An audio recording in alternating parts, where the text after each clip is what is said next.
Gloria a Dios, que el Señor les bendiga. Estamos por la cápsula, les habla su hermano, su amigo, su servidor Aarón Piñeiro. Vamos a hablar acerca de un tema interesante porque tiene que ver con una revelación que Dios le dio al apóstol Pablo. Durante muchos años se habló de la ley, se habló del pecado, pero ningún otro escritor de la palabra de Dios se le fue revelada que el pecado tiene una ley, que es la ley del pecado. Esta ley nació, es el hijo de la ley del Antiguo Testamento con el pecado del Nuevo Testamento. Se unieron y los dos crearon lo que fue la ley del pecado. Esta ley de pecado se casó con la carne, se unió a la carne, al cuerpo, a nuestros miembros.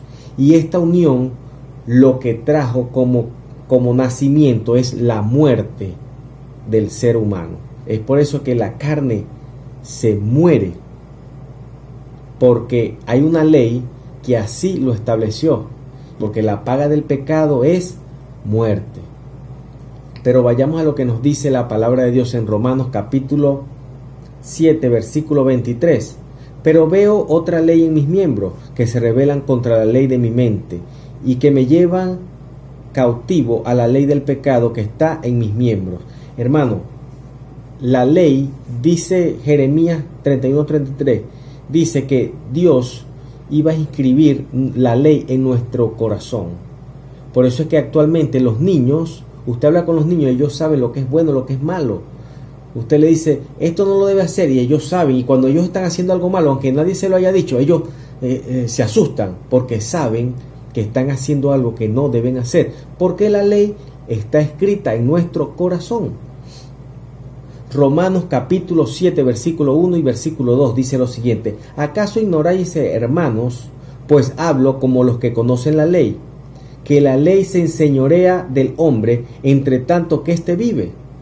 Porque la mujer casada está sujeta por la ley al marido mientras éste vive, pero si el marido muere, ella queda libre de la ley del marido.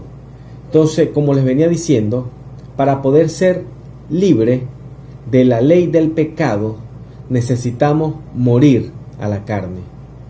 Es la única manera de poder ser libre de la ley del pecado, muriendo.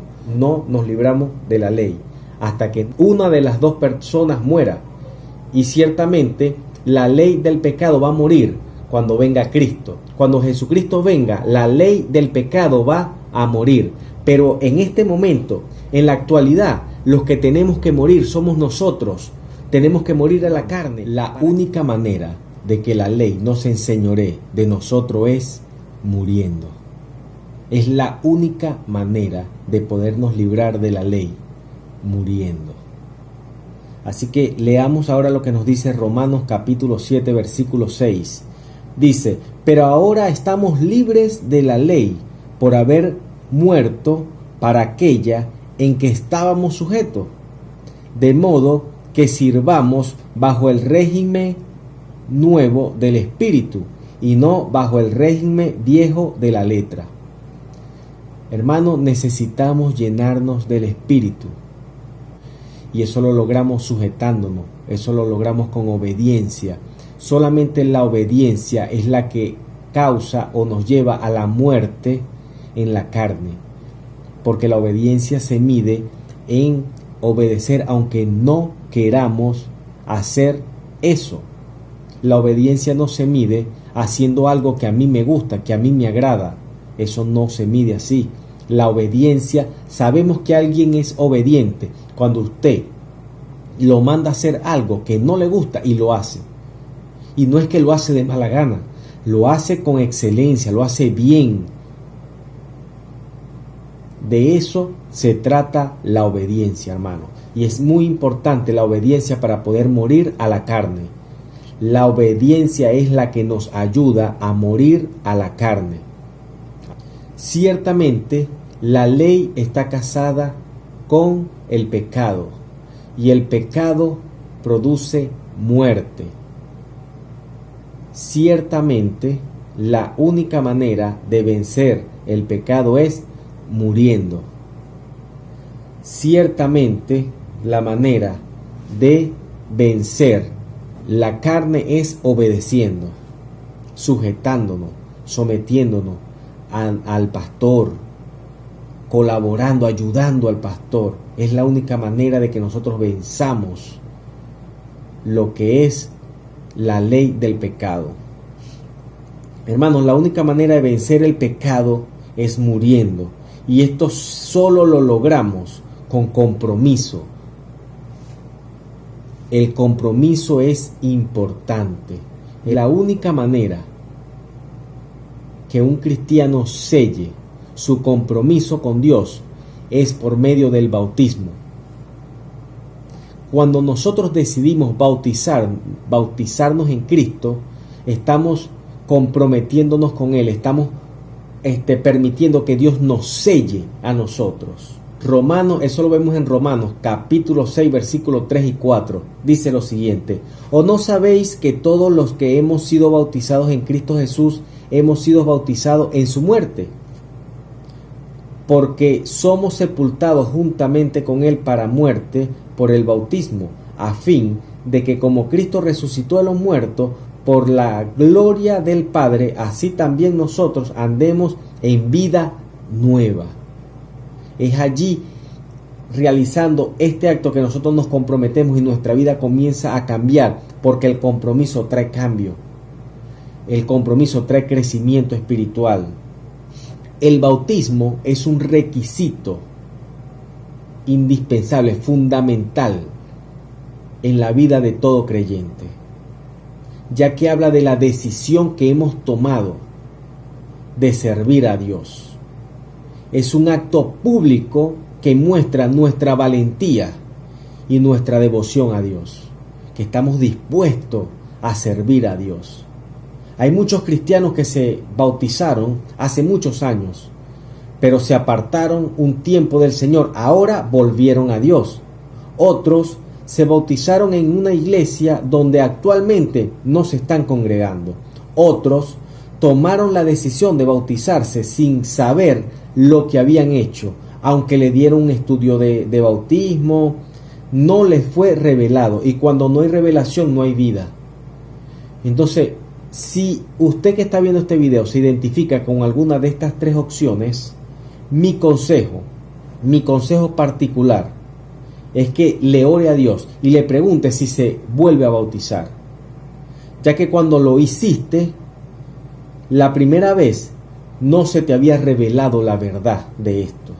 Y cuando vayan a hacer unos bautizos en la iglesia donde se está congregando actualmente, hable con el pastor: pastor, ya yo me bauticé, pero yo quiero volverme a bautizar, porque en aquella oportunidad en mí había mucha ignorancia y bueno, me aparté, hice cosas que no debía, pero ahora ya yo sé, ya Dios me reveló, ya Dios me mostró la importancia de este acto, y yo quiero volver a vivir esa experiencia de bautizarme nuevamente.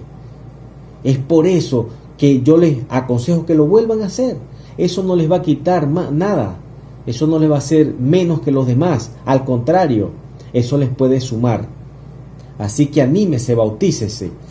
En la actualidad hay muchos cristianos adúlteros, ya que van a la iglesia y tienen intimidad con Dios, y mientras están en la iglesia están ahí chévere tal, pero muchos, aunque están en la iglesia, sus pensamientos están en otro lado. Sus pensamientos están en: me falta la comida, ¿qué voy a comer ahorita? Necesito comprar, o pensando en cualquier otra circunstancia que no es Dios. Eso es adulterio espiritual. Muchos en las iglesias van a la iglesia y ni siquiera prestan atención a lo que Dios está llevando en ese momento, a lo que el pastor está diciendo. Y eso es adulterio espiritual. Hermanos, muchos cristianos nos creemos mejores que los católicos simplemente porque no adoramos una imagen, pero adoramos otros ídolos. Adoramos a nuestros esposos, esposas, hijos. Adoramos nuestro auto, adoramos nuestro teléfono, adoramos otras cosas y que no son Dios. Idolatramos otras cosas que no son Dios. El teléfono en muchos se ha vuelto un ídolo. Las redes sociales en muchos se han vuelto ídolos. El esposo se ha vuelto un ídolo, el hijo se ha vuelto un ídolo, la mamá se ha vuelto un ídolo, el papá se ha vuelto un ídolo. Eso no está bien, eso está mal. Y criticamos a los católicos y eso no nos hace diferente a nosotros.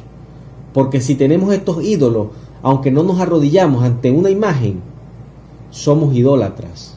Eso no lo digo yo, lo dice la palabra de Dios. Muchos cristianos salen de la iglesia iguales que como entraron. Obviamente reciben la paz de Dios, pero no hay ningún tipo de decisión a cambiar, a tomar una actitud de cambio en su vida. Y esto solamente comprueba o certifica un proverbio, que es aquel que dice que el perro vuelve al vómito y el cochino a revolcarse en el lodo. Eso lo encontramos en 2 de Pedro, capítulo 2, versículo 22. Dice lo siguiente: pero les ha acontecido lo del verdadero proverbio: el perro vuelve al vómito y la puerca lavada a revolcarse en el cieno. Hermanos, la idea de ir a la iglesia es cambiar, es mejorar, es cada día ser mejor. Sí, de la noche a la mañana no vamos a cambiar todo, pero pongamos de nuestra parte. Si hemos decidido ser hijos de Dios, si hemos decidido ser parte del cuerpo de Cristo, hermano, ponga de su parte. Amén. Es necesario morir a la carne. Los muertos nada sienten. Usted agarra un muerto y usted le puede cortar la cabeza después que está muerto, los brazos, y ese no siente nada. Así tenemos que ser nosotros. Con las cosas que el enemigo quiera, con las cosas que el enemigo quiera venir contra nosotros. Nosotros debemos ser fuertes, debemos resistir y no tener ídolos, hermano, y no tener punto débil delante de Satanás, porque si el enemigo se da cuenta que hay un punto débil en nosotros, es allí donde nos va a atacar. Muchas personas le han mostrado su punto débil a Satanás, y ese punto débil ha sido su hijo. Y por eso es que su hijo ahorita está rebelde, porque para usted su hijo era un ídolo. Ahora su hijo es la vergüenza suya, porque se cumple otro proverbio: el hijo consentido es vergüenza de la madre. Entonces debemos dejar de idolatrar. Muchos idolatran a su esposo, a su esposa. Lo que es nuestra debilidad delante de Satanás es lo que él más va a atacar.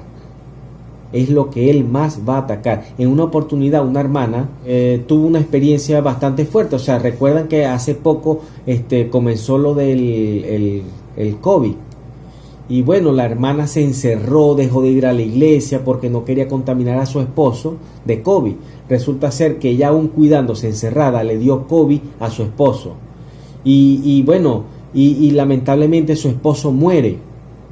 Ahora, en la actualidad, esa hermana no deja de ir nunca a la iglesia.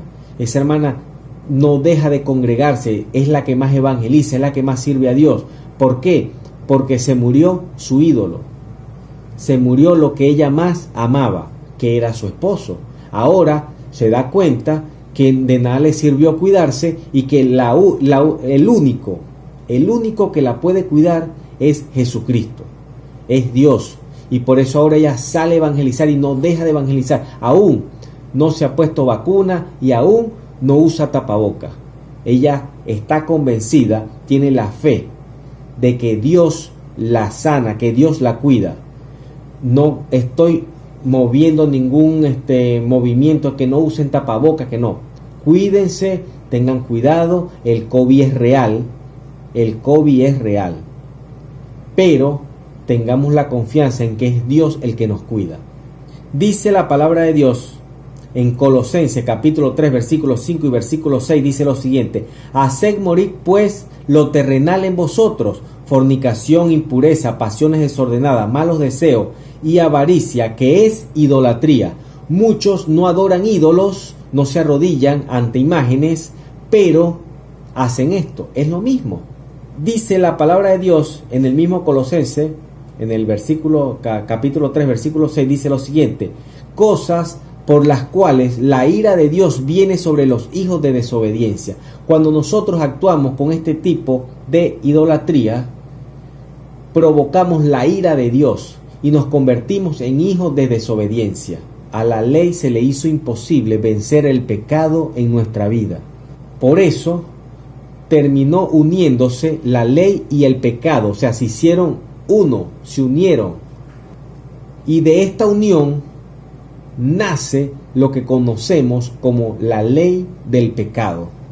De estos dos unidos salió lo que fue la ley del pecado, y esta ley del pecado se unió a lo que fue la carne. Y es por eso que Jesús tuvo que venir a disolver esa relación entre la ley del pecado y la carne. El único que pudo hacer que eso se rompiera fue Jesucristo. Por eso vino, por amor a usted y por amor a mí. Esto lo encontramos en Romanos capítulo 8 versículo 3. Dice lo siguiente: porque lo que era imposible para la ley, por cuanto era débil por la carne, Dios envió a su Hijo en semejanza de carne de pecado. A causa del pecado condenó al pecado en la carne. Por eso, mis hermanos, la única manera, vuelvo y repito, la única manera de vencer el pecado es muriendo a la carne. Y la muerte a la carne solo la alcanzamos por medio de la obediencia, recuérdenlo. Es la única manera. Así que, hermanos, los dejo con esta enseñanza. Que Dios les bendiga. Les habla su hermano, su amigo, su servidor Aarón Piñeiro por la cápsula.